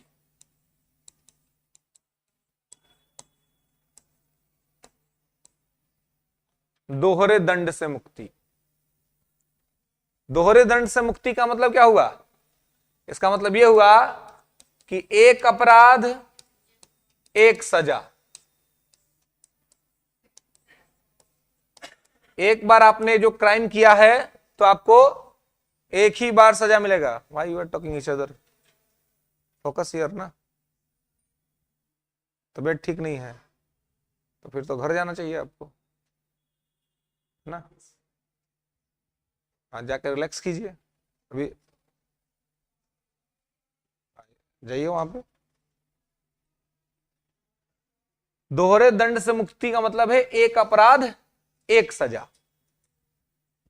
अब जैसे मान लीजिए कि दिल्ली वाला जो अपराध है, इसका नाम जब आता है तो खून खोलता है कि नहीं लोगों का कि क्या किया इसने, लेकिन सजा काट के तो आ गया ना। अब आपके खून खोलने से क्या उसको दोबारा जेल में डाल देंगे? नहीं डाल सकते, क्योंकि एक अपराध किया और उसी एक अपराध के वजह से उसको एक बार सजा हो गया, वो 3 साल अपना काट के आ गया। आज जो सजा काट लिया उसको फिर दोषी नहीं माना जाता है। तो अगर आपने एक बार कोई क्राइम किया है तो उस क्राइम के लिए आपको एक ही बार सजा दिया जाएगा, एक ही अपराध के लिए आपको बार बार सजा नहीं दिया जाएगा। नागरिकता कैसे खत्म हो जाएगा भाई? बिल्कुल नहीं। ये कौन बता दिया आपको? कोई खत्म नहीं होता। तो ऐसे में तो बहुत से लोग का नागरिकता खत्म हो गया रहता देश में।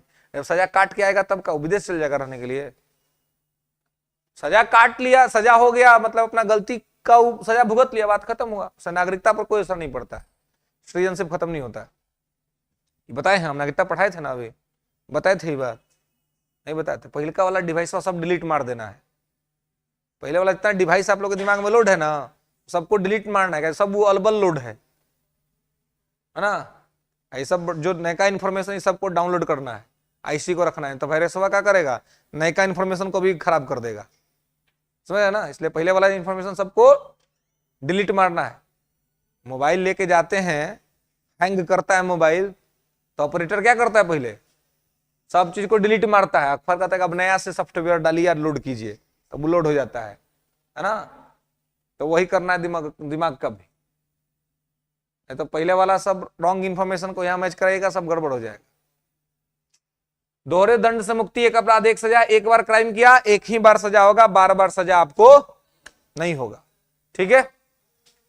और तीसरा जो चीज है वो क्या है? तो तीसरा चीज है, ये समझ गए ना, दोहरे दंड से मुक्ति।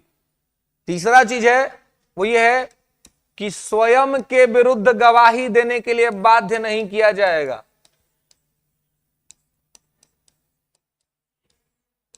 मतलब आप ही को ये नहीं, आपने कोई क्राइम कर दिया मान लीजिए, या कोई क्राइम हो गया आपसे, तो पुलिस ये नहीं कह सकती है कि आप अपने खिलाफ ही गवाही दीजिए और कहिए कि हम ही किए हैं। नहीं, पुलिस ये नहीं कर सकती जबरदस्ती किसी से, ठीक है। स्वयं के विरुद्ध गवाही देने के लिए बाध्य नहीं किया जा सकता है। देखते ना, कोई का अपराध होता है तो पुलिस पकड़ के ले जाती है ना जी, पुलिस पकड़ के ले जाती है। तो पुलिस जब पकड़ के लेते पूछती कि अपराध किया था कि नहीं किया था, तो सब लोग कहता है कि नहीं किए थे। और ये अधिकार भी है कि भाई स्वयं के विरुद्ध गवाही देने के लिए बाध्य नहीं किया जा सकता है। अगर आप कह दिए कि आप ही किए हैं अपराध, तो इसका मतलब क्या हुआ कि आपने अपने खिलाफ ही गवाही दे दी, पुलिस किसी को अगर आप स्वयं अपनी इच्छा से कर रहे हैं, जैसे कोई सरेंडर करता है कि हाँ हम ये अपराध किए, हम सरेंडर कर रहे हैं कोर्ट के सामने, तो वो अलग बात है। लेकिन पुलिस किसी को जबरदस्ती नहीं कर सकती है कि तुम स्वीकार करो कि तुम ये काम किए हो।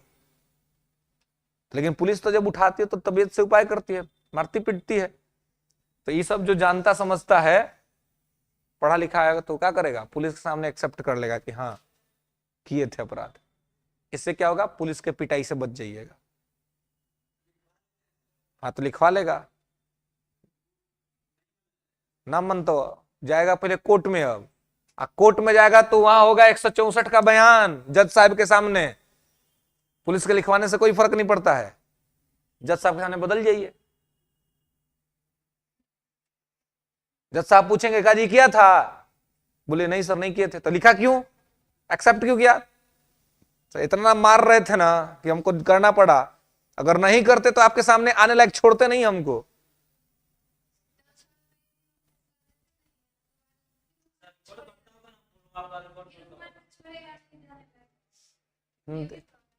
ये कैसे हो जाएगा? हाँ हाँ, तो अपराधी पुलिस के पास रहता है, जेल में रहता है। यह ना दिक्कत है। ऐसे कह रहे हैं कि पहले जैसे जैसे दे रहे हैं ना वैसे वैसे इन्फॉर्मेशन हम आप लोग लीजिए पहले, है ना। जेल में चल जाएगा, जेल में पुलिस मार नहीं सकती किसी को, मार देगी ना तो पुलिस का नौकरी चल जाएगा। जेल में एक डंडा दिखता नहीं है कहीं पर। जेल को कहते हैं जुडिशियल कस्टडी। जेल का मालिक कौन होता है? देखिए ना, गलती बात है। जेल का मालिक जेलर, जेल का मालिक जज। जेलर का औकात है किसी को पकड़ कर जेल में डाल देने का? चाहे जेलर का औकात है किसी को निकाल देने का? अपना मन से किसी को निकाल दिया ना तो नौकरी चल जाएगा जेलर साहब का। अपना मन से किसी को चलो भाई, तब तो जेलरवा पगलवा जेकरा से झगड़ा होगा उठा के घुसा देगा जेल में, चल बंद हो जो तू। जेल में कोई तब जाता है जब जज साहब कहते हैं कि इसको अरेस्ट करो, तब कोई जाएगा जेल में। आज जज साहब कहेंगे कि इसको रिलीज करो, तब कोई निकलेगा जेल से। जेल का मालिक जज होता है ना कि जेलर। जेलर का काम है जेल को ठीक से रखना, कोई अपराधी जेल तुड़ के भाग ना जाए। ये काम है जेलर साहब का। जेलर साहब ये नहीं करते हैं बैठ के। क्या लगता है पुलिस खिलवाड़ है, मार देगी धर के कबो करो। लोग नियम कानून नहीं जानते इसलिए पुलिस से डरते हैं। पुलिस डराने की चीज थोड़ी है। पुलिस का काम है लॉ एंड ऑर्डर को मेंटेन करने का। आप अच्छे नागरिक हैं, आप कानून को जानते हैं, कोई आपका शोषण नहीं कर सकता है, वो चाहे पुलिस हो चाहे कोई भी हो। पुलिस आपको प्रोटेक्ट करने के लिए, पुलिस आपको एक्सप्लॉइट करने के लिए नहीं है। अगर आपसे क्राइम भी हुआ है तो पुलिस आपको मार नहीं सकती है। अब बार बार नहीं होता कि पुलिस को मिलते रहेगा, पुलिस मारते रहेगी, नहीं। इसलिए जब गिरफ्तारी होता है ना तो अपराधी चाहता है कि उसका जुडिशियल कस्टडी हो जाए। एक होता है पुलिस कस्टडी, एक होता है जुडिशियल कस्टडी। तो पुलिस कस्टडी में आदमी पुलिस के पास रहता है, आज जुडिशियल कस्टडी में आदमी जेल में चल जाता है। जेल में चल जाएगा तो आप सुरक्षित हो गए, जेल में पिटाइएगा नहीं, जेल में मारपीट नहीं। मारपीट कहां होता है? पुलिस के यहाँ। तब पुलिस कहां जब पुलिस को आपको मारने का मन रहेगा ना तो पुलिस क्या करेगी? पढ़े होंगे, एक होता है डिमांड, एक होता है रिमांड। तो what is the difference between demand and remand? Demand और रिमांड में क्या अंतर है? पुलिस रिमांड पढ़ लेती है, तो डिमांड और रिमांड में क्या अंतर है जी? डिमांड किसको कहेंगे और रिमांड किसको कहेंगे? डिमांड मतलब ही होता है मांगना, और रिमांड मतलब भी होता है मांगना, लेकिन दोनों में अंतर है।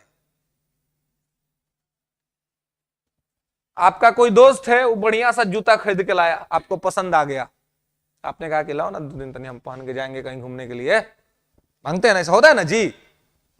कोई दोस्त का बढ़िया लग गया, है ना। लेडीज लोग में होता है ना, किसी का साड़ी बढ़िया लग गया और कि लाई ये साड़िया हमारा जाना है, अपना माई के शादी है, पहन के घूमेंगे। होता है ना जी, होता है नहीं होता है? तो जब किसी का वस्तु मांग रहे तो क्या है? डिमांड है। आप मांग के अपने ही पास रख लिया, अब दे नहीं रहे हैं उसको। कितना आदमी होता है ना, आपको लेके चल जाएगा, बढ़िया साड़ी लग गया, मांग लिया, घूम लिया पहन के, अब देने का मन नहीं कर रहा है। जो दिया है वो बेचारा मांग नहीं रहा है, वो सोचता है कि यार अपने से पहुंचाएगा। तो जब दूसरा का वस्तु आप मांग रहे हैं तो क्या है? दूसरा का वस्तु मांग रहे हैं कि भाई तुम्हारा साड़ी अच्छा लग रहा, लाओ हम पहन के जाएंगे। हमारा भैया के बिया है, तो क्या है, डिमांड है। अब भैया का बिया बीतला 6 महीना हो गया, और जो का सड़िया मांग के लाया थोड़ा दिए नहीं,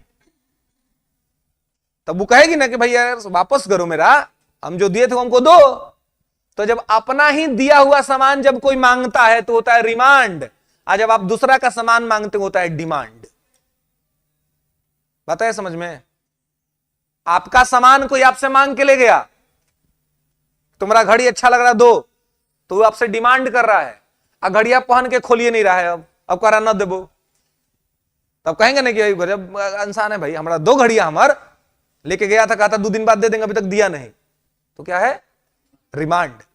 तो जब आप किसी दूसरा का वस्तु मांगते हैं तो डिमांड कहते हैं, और जब अपना ही दिया हुआ वस्तु किसी से मांगते हैं तो उसको रिमांड कहते हैं। तो पुलिस जब किसी को पकड़ती है तो पुलिस का पहला काम है कि 24 घंटा के अंदर मजिस्ट्रेट के सामने पेश कर देना। अब मजिस्ट्रेट साहब तुरंत उसको जेल भेज देते हैं, जेल चल गया। अब पुलिस का काम है जांच करने का कि अपराध कब हुआ, कैसे हुआ, कौन मारा, नहीं मारा, कब मारा, तो ये कौन बताएगा? जिसको पकड़े ना बताएगा, तो वो तो चल गया जेल में। तो पकड़ के उसको कौन लाया था? पुलिस। जज साहब के सामने दी, आज जज साहब उसको भेज दिए जेल। अब पुलिस को करना है जांच पड़ताल, तो पुलिस जेल में जाके जांच नहीं ना करेगी, तब पुलिस फिर जाती है जज साहब के सामने, कहती है कि अब हमको दीजिए रिमांड। कहती है कल जोना को आपको दिए थे उससे हमको पूछना है तनी कि कहां से हथियारवा लाया था, जो मर्डर किया तो बंदूकवा केकरा से खरीदा था, कहां से लाते, हमको पूछना है। तो ये कौन बताएगा? जो पकड़ा है सो ना, वो तो जेल में है। तब जज साहब कहेंगे ठीक है रिमांड चाहिए, तो जज साहब कहेंगे ठीक है रिमांड पर तुमको दे रहे हैं, लेकिन मारना पीटना मत भाई उसको, लेकिन रिमांड पर पिटाई होती है बढ़िया से। तो रोज रोज होगा, वही बोलना चाह रहे थे आप, कह रहे थे ना कि फिर मांग लाएगा। हाँ हाँ हाँ हाँ, तब फिर रिमांड पे लेंगे तो क्या करेंगे उसको? अब पिटेगा नहीं, अब पिटेगा नहीं तो वो दिखाएगा नहीं, मेडिकल नहीं होगा उसका, इतना पीटना आसान है, नौकरी खत्म हो जाएगा। हम्म हम्म हुमचा के मार दिया। हाँ हाँ हाँ हाँ हाँ सब। तो वो अगर कंप्लेन करेगा तो कार्रवाई होगा, अगर आप बर्दाश्त कर रहे तो आपकी गलती है।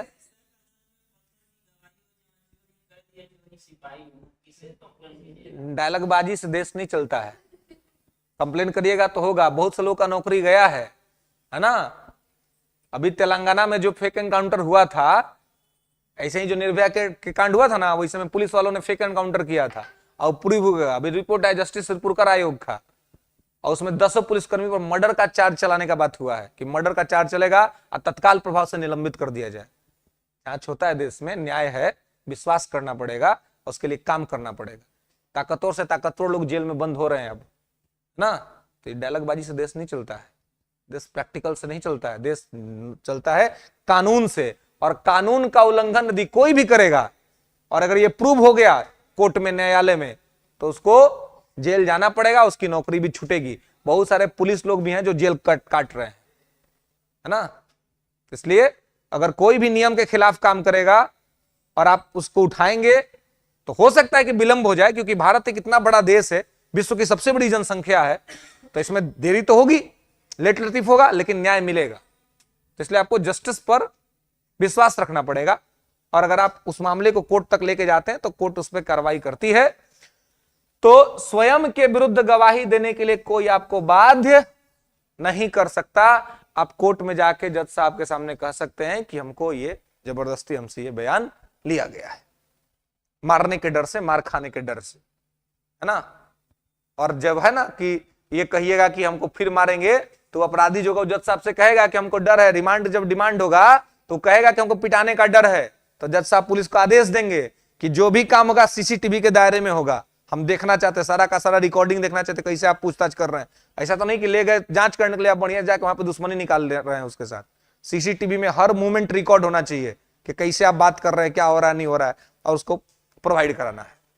तो वहां पर अब बहुत विकल्प नहीं है कि आप ये करेंगे। हाँ, लेकिन एक चीज और कि व्यवहार एक अलग चीज होता है ना। हाँ मुख्तार अंसारी को रास्तवा में नहीं की है, उसके बेटा को की थी, है ना। हाँ, तो पुलिस ने की, तो पुलिस ने की। हाँ, पुलिस का जिम्मेदार था। हाँ, तो पुलिस के जिम्मेवारी था प्रोटेक्ट करना, पुलिस नहीं कर पाई तो क्या कर सकते। क्या भाई, तो जो जो मरा उसका साधु था, वो कितना आदमी को मारा था, तो उसके दुश्मन भी तो हैं। हाँ,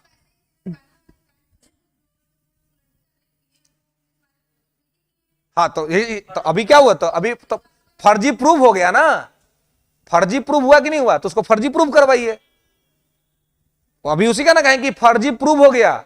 जस्टिस सिरपुरकर आयोग, सुप्रीम कोर्ट के रिटायर्ड जज के नेतृत्व में कमीशन बना, प्रूव हो गया, तो सब लोगों को कहा गया कि तत्काल प्रभाव से निलंबित कर दिया जाए और उन लोगों के को जो है सो मर्डर का चार्ज लगाया जाए। तो जांच होगा, जांच होने के बाद अगर पाया गया कि उसमें पुलिस की संलिप्तता थी तो पुलिस पे कार्रवाई होगी, क्या दिक्कत है।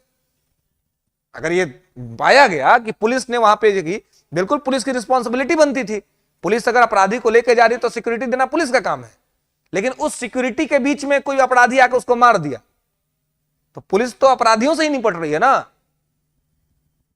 तो वहां पे मारा, अब उसमें पुलिस की संलिप्तता है कि नहीं है, ये तो जांच का विषय है, ये जांच होगा।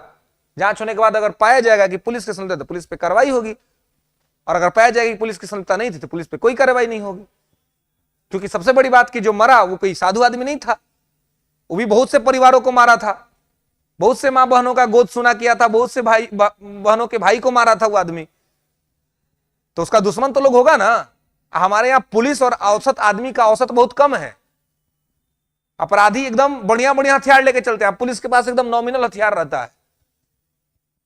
तो ये तो सरकार का दोष है कि सरकार पुलिस को उतना सुसज्जित नहीं बना रही है। पुलिस अब वहीं और राइफल लेके चल रही है, आज सामने से अपराधी AK-47 लेके आ रहा है, कितना देर पुलिस खड़ा रहेगी जी।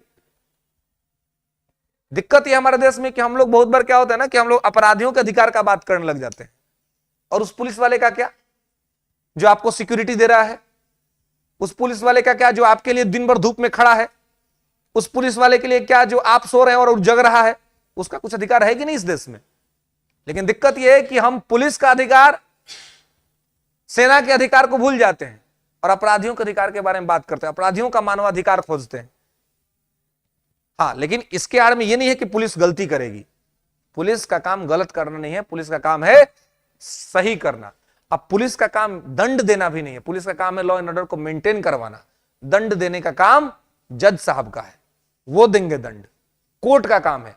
पुलिस का काम है अपराधी को पकड़ के कोर्ट तक पहुंचा देना, बाकी कोर्ट तय करेगा कि किसको क्या दंड मिलना है, किसको क्या दंड नहीं मिलना है। तो स्वयं के विरुद्ध गवाही देने के लिए बात नहीं कर सकते। एक मूवी आई थी जॉली LLB 2, उसमें आपने देखा होगा कि अंतिम जब हियरिंग हो रही होती है तो वहां से यूपी पुलिस उस आतंकवादी जिसका कि कहा जा रहा था कि एनकाउंटर हो गया है, लेकिन उसका एनकाउंटर हुआ नहीं था, उसकी जगह पर दूसरा किसी का एनकाउंटर हुआ था, एक आम आदमी का एनकाउंटर हुआ था जो कि पुलिस ने पैसा लेके किया था, जो उस मूवी का स्टोरी दिखाया गया है। तो उसमें वास्तविक जो आतंकवादी था उसको पकड़ के लाया गया। तो जब लाया गया, जब कोर्ट में उसकी पेशी हुई तो उसका पहले नोटिस नहीं मिला दिया गया था कोर्ट को, तो वकील ने विरोध किया कि ठीक बात नहीं है। लेकिन फिर सामने वाले वकील ने कहा कि अगर इसका नोटिस देते तो ये कहीं मार दिया जाता, इसलिए हमने इसको छुपाया, इसलिए कोर्ट के सामने इसको लाए हैं। तो वहीं पर उसने कहा कि देखिए यही आतंकवादी है और इसने अपने स्टेटमेंट में इसको एक्सेप्ट किया है। तो वहां पर वकील साहब ने क्या कहा कि उत्तर प्रदेश सरकार के डबल स्टार कंधे पे लगाए हुए और तुमको इतना भी पता नहीं है कि पुलिस के सामने दिया हुआ बयान कोर्ट में एडमिसेबल नहीं है। तो बोला कि लेकिन कोर्ट में हमको कहा, और वहां पे वो क्या किया, वो बदल गया कोर्ट के सामने, कोर्ट के सामने वो बदल गया। वो बोला कि नहीं हम तो ब्राह्मण हैं, हमको तो ये लोग बेकार कह रहे हैं, हम तो भाई थोड़ा उस क्षेत्र के हैं इस वजह से मेरा टोन गड़बड़ है, लेकिन मैं ब्राह्मण हूं। तो लेकिन जो सामने वाला वकील था बोला कि ठीक है तुम ब्राह्मण हो तो हम तुम्हारे साथ थोड़ा डिबेट कर लेते हैं, और लगा बातचीत करने, और फ्लो में अंतिम में वो बता दिया कि वो क्या है, तो खुल गया बात। तो पुलिस के सामने दिया हुआ बयान कोर्ट में एडमिसेबल नहीं होता है, वो एक्सेप्ट नहीं होता है। इसलिए कहते हैं कि स्वयं के विरुद्ध गवाही देने के लिए बाध्य नहीं किया जाएगा। हाँ, लेकिन अगर आप अपनी इच्छा से कर रहे हैं, जैसे कि लोग सरेंडर करता है अपनी इच्छा से, तो अगर आप अपनी इच्छा से कर रहे हैं तो कोई दिक्कत नहीं, लेकिन दबाव नहीं बनाया जा सकता है कि आप अपने खिलाफ गवाही दीजिए। तो ये सारी बातें जो है वो आर्टिकल 20 में लिखी हुई हैं, तो ये अपराधियों के संबंध में है। ये बेसिकली अपराधियों को बचाने के लिए नहीं है, ये निर्दोष को बचाने के लिए है, कि कहीं ऐसा ना हो कि अपराध के आड़ में कोई निर्दोष आदमी सजा प्राप्त कर ले। तो इसलिए पूरा उसका मौका दिया जाए, है ना, कि वो अपना ये साबित कर पाए कि हम अपराध नहीं किए, या फिर अगर कोई अपराधी है तो कोर्ट इस बात से निश्चिंत हो जाए, उसके पास पुख्ता प्रमाण हो जाए कि हम जिस आदमी को सजा दे रहे हैं ये वास्तव में अपराधी है। मतलब ये पूरा प्रूव होने के लिए ये सारे राइट्स यहां पर दिए गए हैं, इसलिए ये राइट कभी सस्पेंड नहीं होता है। बताइए, समझ में क्लियर है? यहां तक इसको ध्यान रखेंगे, इसके आगे बात करेंगे